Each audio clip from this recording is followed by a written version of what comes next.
اعوذ باللہ من الشیطان الرجیم، بسم اللہ الرحمن الرحیم۔ السلام علیکم دوستو، اسلامک وارریئرز چینل میں خوش آمدید۔ دوستو، باربروس لا سیریز کا کس کو انتظار نہیں ہے، بلکہ ہم سب تو شدت سے اس کا انتظار کر رہے ہیں، کیونکہ اس سیریز میں ہمارے فیوریٹ ایکٹر اینگن التان پھر سے اپنی ایکٹنگ کے جوہر دکھانے والے ہیں۔ پر سنا تو یہ ہے کہ اس سیریز میں ان کا کردار مختصر سا ہے، لیکن حقیقت تو یہ ہے کہ ان کا یہی کردار باربروس لار سیریز کو ایسی طاقت بخشنے والا ہے کہ ارطغرل سیریز کی یاد تازہ ہو جائے گی۔ ناظرین، اینگن التان باربروس لار سیریز میں عروج رئیس کا کردار ادا کر رہے ہیں۔ ناظرین، ہم آپ کو یہ بھی بتاتے چلیں کہ تاریخ میں عروج باربروسا کو باربروسا ان کی لال داڑھی کی وجہ سے ہی کہا جاتا تھا، اور باربروسا عروج رئیس کا لقب تھا۔ ناظرین، حقیقت تو یہ ہے کہ عروج باربروسا تاریخ کا وہ کردار ہیں کہ جنہوں نے مسلم بحریہ کو وہ طاقت بخشی کہ جس کے سامنے کفار کی ٹانگیں کانپتی تھیں۔ ناظرین، آئیے عروج باربروسا کی مختصراً تاریخ جانتے ہیں۔ دوستو، جب سلطان محمد الفاتح نے جزیرہ میڈلی کو فتح کیا تو انہوں نے ترکوں کو اس جزیرے پر رہائش اختیار کرنے کا حکم دیا۔ ان ابتدائی آباد کاروں میں عروج باربروسا کے والد بھی شامل تھے، جو کہ ایک سپاہی کے بیٹے تھے اور خود بھی سپاہی تھے۔ میڈلی میں آباد ہونے کی غرض سے جب وہ وہاں رہائش پذیر ہوئے تو سلطان محمد فاتح نے ان کو انعام کے طور پر میڈلی میں کچھ زمین کا حصہ دیا۔ عروج باربروسا کے والد وہاں آباد ہونے کے بعد ایک معتبر خاندان کی لڑکی سے شادی کر لیتے ہیں، جن سے ان کے 4 بچے پیدا ہوتے ہیں، جن کے نام اسحاق، عروج، خضر اور الیاس ہوتا ہے۔ ان کا بڑا بھائی اسحاق میڈلی قلعہ میں مقیم رہتا ہے، جبکہ عروج رئیس اور خضر رئیس سمندر میں تجارت شروع کر دیتے ہیں۔ ابتدا میں تو وہ سیلانک سے اغریبوس کے درمیان ہی تجارت کرتے تھے، مگر عروج رئیس طرابلس شام بھی تجارت کرنے جانا چاہتے تھے، تو لہٰذا ایک دن اپنے چھوٹے بھائی الیاس کے ہمراہ عروج رئیس میڈلی سے طرابلس شام کے لیے روانہ ہوتے ہیں، مگر بدقسمتی سے عروج رئیس طرابلس شام تک نہ پہنچ سکے، بلکہ راستے میں ان پر روڈس جزیرے کے نائٹس نے حملہ کر دیا۔ یہ معرکہ بہت سخت تھا، جس کے نتیجے میں ان کے چھوٹے بھائی الیاس شہید ہو گئے، جبکہ کفار نے ان کی کشتی پر حملہ کر کے عروج رئیس کو اپنی کشتی میں قید کر لیا۔ جب یہ خبر خضر رئیس تک پہنچی تو وہ بہت پریشان ہوئے اور اپنے بھائی کی مدد کے لیے کوششیں کرنے لگے۔ خضر رئیس کا ایک کافر دوست کریغو روڈس جزیرے میں تجارت کرنے کے لیے جاتا تھا۔ خضر رئیس نے اس سے مدد مانگی، اسے اچھی خاصی رقم دی کہ اس کے بدلے وہ ان کی مدد کرے اور روڈس جا کر حالات کا جائزہ لے اور خضر رئیس کو وہاں کی معلومات فراہم کرے۔ کریغو روڈس میں جاتا ہے اور اس کی ملاقات عروج رئیس سے بھی ہوتی ہے۔ کریغو عروج رئیس کو خضر رئیس کا پیغام دیتا ہے، جس پر عروج رئیس کو کافی تسلی ملتی ہے، مگر کریغو دھوکہ دیتا ہے اور نائٹس کو عروج رئیس کی ساری حقیقت بھی بتا دیتا ہے کہ یہ ایک نامی گرامی تاجر ہیں۔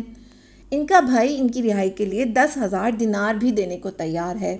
بہرحال اس کے بعد ان کافروں نے عروج رئیس کو زنجیروں میں جکڑ کر کوٹری میں ڈال دیا اور ان پر بہت تشدد بھی کرنے لگے۔ عروج رئیس یہ تشدد برداشت نہ کر سکے اور کوٹری کے افسر سے ملاقات کی خواہش کا اظہار کیا۔ عروج رئیس اتنا تشدد کرنے کے سبب جاننا چاہتے تھے، لیکن یہ کینہ پرور افسر کہتا ہے کہ اے ترک، مجھے معلوم ہے کہ تم نے کیسے روڈس کے ایک رئیس کو اپنے ساتھ ملا کر صرف 800 دینار کے عوض آزاد ہونے کی کوشش کی تھی۔ تمہیں کیا لگتا ہے کہ مجھے اس بات کا علم نہیں؟ بہرحال وہ افسر عروج رئیس پر زیادہ سختی کرنے کا حکم دیتا ہے۔ عروج رئیس اس تمام صورتحال سے بہت پریشان ہوتے ہیں اور گڑ گڑا کر خوب دعا کرتے ہیں۔ دعا کرتے کرتے ان کی آنکھ لگ جاتی ہے۔ خواب میں دیکھتے ہیں کہ ایک روشن چہرے والا بزرگ ان سے کہہ رہا ہے کہ عروج، اسلام کے راستے میں پہنچنے والی تکلیفوں سے غم زدہ نہ ہوں، آپ کی رہائی بہت قریب ہے۔ عروج رئیس یہ خواب دیکھ کر انتہائی خوش ہوتے ہیں۔ پھر صبح دیکھتے ہیں کہ روڈس کے سارے کپتان جمع ہو کر عروج رئیس کے بارے میں مشورہ کرتے ہیں کہ سمندر کے حالات ہمیشہ ایک سے نہیں رہتے، لہٰذا انہیں اب عروج رئیس پر سختی نہیں کرنی چاہیے۔ اسی وجہ سے وہ لوگ عروج رئیس کو کوٹری سے نکال کر کشتی کا چپو چلانے پر مامور کر دیتے ہیں۔ ان دنوں اناطولیہ کے والی شہزادے کورکٹ تھے، جن کی عادت تھی کہ وہ ہر سال روڈس کے نائٹ سے 100 قیدی خرید کر اللہ کی راہ میں آزاد کرواتے۔ معاہدے کے تحت نائٹس ان 100 قیدیوں کو کشتی میں بھر کر اناطولیہ کے ساحل پر چھوڑتے۔ اب اس سال بھی شہزادے کورکٹ نے 100 قیدی آزاد کرنے کی غرض سے خریدے۔ نائٹس عروج رئیس کو ان کی قیمت کی وجہ سے اس میں شامل نہیں کرتے، مگر اللہ کی کرنی یہ ہوتی ہے کہ جس کشتی میں ان قیدیوں کو اناطولیہ چھوڑنے جانا ہوتا ہے، عروج رئیس بھی اسی کشتی میں قید تھے اور چپو چلاتے تھے۔ ناظرین، آپ کو یہ بھی بتاتے چلیں کہ عروج رئیس کو بہت ساری زبانوں پر عبور حاصل تھا، خاص طور پر رومی زبان میں تو انہیں کمال مہارت حاصل تھی، جس کی وجہ سے وہ رودز کے نائٹس کے ساتھ کافی بہترین گفتگو بھی کرتے تھے، جس پر رودز کے نائٹس ان کو ان کا مذہب چھوڑ کر اپنے مذہب میں داخل بھی کرنا چاہتے تھے۔ عروج جس کشتی پر تھا، اس کا راہب تمام نائٹس کو عروج رئیس سے دور رہنے کا بھی حکم دیتا تھا اور کہتا تھا کہ یہ دین کی باتیں کر کے تم لوگوں کو ورغلا نہ لے اور اپنے مذہب میں داخل نہ کر لے۔ بہرحال عروج رئیس ان قیدیوں کو کشتی میں لے کر اناطولیہ کے ساحل پر پہنچے۔ تمام قیدیوں کو اتارا تو رودز کے نائٹس نے واپسی کا سفر جاری کرنا چاہا، مگر اس رات ہوا مخالف سمت سے چل رہی تھی، اسی وجہ سے صبح سفر کرنے کا فیصلہ کیا گیا اور اپنے کھانے کے لیے ایک چھوٹی کشتی میں بیٹھ کر مچھلی پکڑنے لگے۔ اسی اثنا میں ان کا سامنا طوفان کے ساتھ ہوا، جس کی وجہ سے نائٹس اپنے بیڑے تک واپس نہ آ سکے۔ رات بہت تھی اور اندھیرے میں کچھ دکھائی بھی نہ دیتا تھا۔ عروج رئیس نے اللہ کا نام لیا اور اپنی بیڑیاں توڑ کر سمندر میں چھلانگ لگا دی۔ تیرتے تیرتے ساحل تک پہنچے اور پیدل سفر شروع کیا۔ ایک ترک بستی تک پہنچے تو ایک بوڑھی خاتون نے انہیں پناہ دی۔ کچھ دن اسی بستی میں پناہ لی اور میڈلی کا رخ کیا۔ 3 دن کے سفر کے بعد اناطولیہ پہنچے تو وہاں ان کی ملاقات علی رئیس سے ہوئی، جن کے پاس بڑے جنگی بحری بیڑے تھے، جس کے ذریعے وہ الیگزینڈریا سے اناطولیہ تجارت کرتے تھے۔ چونکہ ان تک بھی عروج رئیس کی بہادری کے قصے پہنچ چکے تھے، اس لیے انہوں نے عروج رئیس کو کشتی کا نائب کپتان بنا دیا۔ عروج رئیس نے ان سب واقعات کا تذکرہ ایک خط میں کیا جو کہ انہوں نے اپنے بھائی خضر رئیس کو میڈلی ارسال کیا۔ عروج رئیس کی شہرت کے قصے مصر کے سمندروں تک بھی جا پہنچے۔ عروج رئیس کی شہرت اور بہادری سے متاثر ہو کے سلطان مصر نے عروج رئیس کو مصر آنے کی دعوت دی۔ جب عروج رئیس سلطان مصر کے سامنے حاضر ہوئے تو اس نے عروج رئیس کو اپنی خدمت میں داخل ہونے کی پیشکش کی، جسے عروج رئیس نے قبول کر لیا۔ اصل میں سلطان مصر ہند کے ساحلوں پر ایک بحری بیڑا بھیجنا چاہتے تھے، اسی لیے عروج رئیس کو اس بیڑے کا قائد بنا دیا۔ سلطان مصر نے اس بحری بیڑے کے لیے نئی کشتیاں بنوانی چاہیں اور اس کی لکڑی الیگزینڈریا کے ساحلوں سے پایاس کی بندرگاہ سے منگوانے کا حکم بھی جاری کیا۔ عروج رئیس وہ لکڑی کے تختے لینے کے لیے پایاس کی بندرگاہ کے لیے روانہ ہوئے تاکہ لکڑی کے تختوں کو لے کر مصر کا رخ کریں۔ اب اس بات کی خبر رودز کے نائٹس کو بھی ہو گئی کہ عروج رئیس مصر کے بحری بیڑے کے قائد بن گئے ہیں، تو لہٰذا وہ ان کو ختم کرنے کے لیے موقع تلاش کرنے لگے۔ لیکن جب انہیں یہ اطلاع ملی کہ عروج رئیس پایاس جا رہے ہیں تو انہوں نے ایک بڑے بحری بیڑے کے ساتھ عروج رئیس پر حملہ کر دیا۔ عروج رئیس کو صورتحال کی سنگینی کا علم ہوا تو انہوں نے فوراً کشتیوں کو عثمانی حدود میں داخل کر دیا، جہاں سے انہیں ان کے علاقوں میں بھیج دیا گیا اور خود اناطولیہ میں چلے گئے، جہاں جا کر ایک 18 نشستوں کی کشتی بنوائی اور پھر رودز کے ساحلوں پر نکل کھڑے ہوئے، جہاں انہوں نے کافروں کی اینٹ سے اینٹ بجائی۔ اب کافروں کے استاد اعظم یہ کہنا شروع ہو گئے کہ ایک بحری قزاق جس کا نام عروج رئیس ہے، اس سے کوئی بھی بچ نہیں پاتا، ہمارے مال پر قبضہ کرتا ہے، ہمارے شہروں کو جلاتا ہے اور ہمارے بچوں کو قید کر کے طرابلس شام میں بھیج دیتا ہے۔ اسی لیے رودز کے نائٹس 5 سے 6 بحری جہاز لے کر عروج رئیس کی تلاش میں نکلتے ہیں۔ ایک بندرگاہ پر عروج رئیس کی کشتی کو لنگر انداز حالت میں دیکھتے ہیں تو اس کو آگ لگا دیتے ہیں، جبکہ عروج رئیس اور ان کے ساتھی بچ کر اناطولیہ آ جاتے ہیں۔ اب جب عروج رئیس اناطولیہ پہنچتے ہیں تو شہزادے کرکت اناطولیہ چھوڑ کر جا چکے تھے اور وہاں کا والی وارث شہزادے کرکت کا ایک خزانچی تھا جس کا نام پیالی بائے تھا۔ کچھ عرصہ قبل عروج رئیس نے اسے ایک فرنگی غلام تحفے میں دیا تھا، جس وجہ سے ان کا وہ بہترین دوست بن گیا تھا۔ عروج رئیس کو جب ان مشکل حالات کا سامنا کرنا پڑا اور وہ کشتی سے محروم ہو گیا تو پیالہ بائی نے اپنے آقا شہزادہ کرکت سے اس کا تذکرہ کیا اور ان سے کہا کہ عروج رئیس آپ کے غلاموں میں سے ایک غلام ہے جو دن رات کفار کے ساتھ جہاد میں مصروف رہتا ہے اور ان کے خلاف بہت سے معرکوں میں فتح بھی حاصل کر چکا ہے، لیکن اب اپنی کشتی کھو بیٹھا ہے اور اس کی خواہش ہے کہ آپ اس پر احسان کرتے ہوئے ایک کشتی عطا کر دیں تاکہ وہ کفار کے خلاف جہاد کو جاری رکھ سکے۔ شہزادہ کرکت تک بھی عروج رئیس کی شہرت آ پہنچی تھی۔ چنانچہ اس نے بڑی خوشی سے عروج رئیس کی خواہش پوری کرنے پر آمادگی ظاہر کر دی اور اپنے سامنے پیش کرنے کا حکم بھی دیا۔ عروج رئیس کو جب شہزادے کے سامنے پیش کیا گیا تو اس نے بڑا پرجوش استقبال کیا اور تسلی دیتے ہوئے کہا کہ مایوس مت ہو، میں تمہیں کشتی کے بغیر نہیں چھوڑوں گا، اور پھر فور قاضی ازمیر کے نام خط لکھا جس میں کہا جب تم تک یہ میرا خط پہنچے تو بلا تاخیر میرے بیٹے عروج کی خواہش کے مطابق ایک کیلائٹ کشتی کی تیاری کا حکم دو۔ میرے بیٹے عروج کی خواہش کے مطابق ایک کیلائٹ کشتی کی تیاری کا حکم دو تاکہ وہ اس پر کفار کے خلاف جہاد کر سکے۔ اسی طرح پیالے بائی نے بھی ازمیر کے رئیس کے نام خط لکھا اور کہا کہ عروج دنیا اور آخرت میں میرا بھائی ہے، چنانچہ اسے اپنی مدد سے محروم مت کرنا، ایک 22 نشستوں کی کشتی کی تیاری کا حکم دو اور خود اس کی تیاری کی نگرانی بھی کرو۔ اسی طرح تمہیں چاہیے کہ ہر ممکن قریب ترین وقت میں اسے عروج کے سپرد کر دو۔ کشتی کی تیاری اور اس کے ساز و سامان کے تمام اخراجات آقا کرکٹ کے حساب میں لکھ لو۔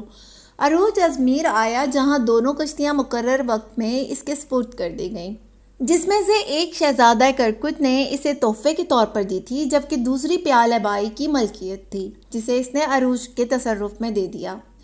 عروج کی کشتی 24 نشستوں کی تھی جبکہ پیالہ بائی کی کشتی 22 نشستوں کی تھی۔ یہ کشتیاں 3.5 ماہ میں تیار کی گئیں۔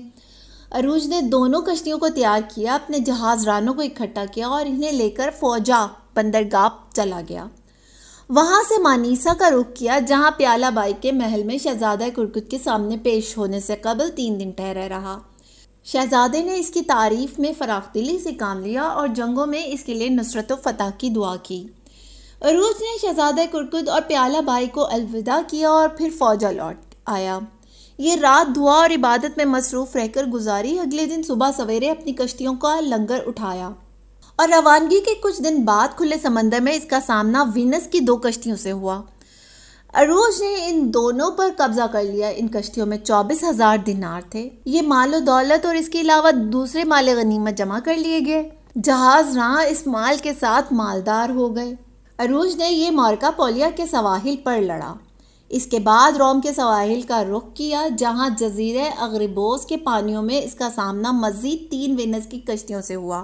جب وینس کے کفار نے عروج رئیس کی کشتیوں کو دیکھا تو اس پر گولے باری شروع کر دی۔ عروج رئیس نے اپنے جہاز رانوں کو جوش دلایا اور انہیں ان کشتیوں پر حملہ کرنے کی جانب ابھارا جنہوں نے اپنی توپوں کے گولوں سے سمندر کو جہنم میں بدل دیا تھا۔ کشتیاں ایک دوسرے کے نزدیک آئیں تو جہاز رانوں نے کفار کی کشتیوں پر چھلانگ لگا کر دھاوا بول دیا اور اس پر قابض ہو گئے، جس میں انہوں نے 285 افراد کو قید کیا اور 120 جہاز راں مارے گئے۔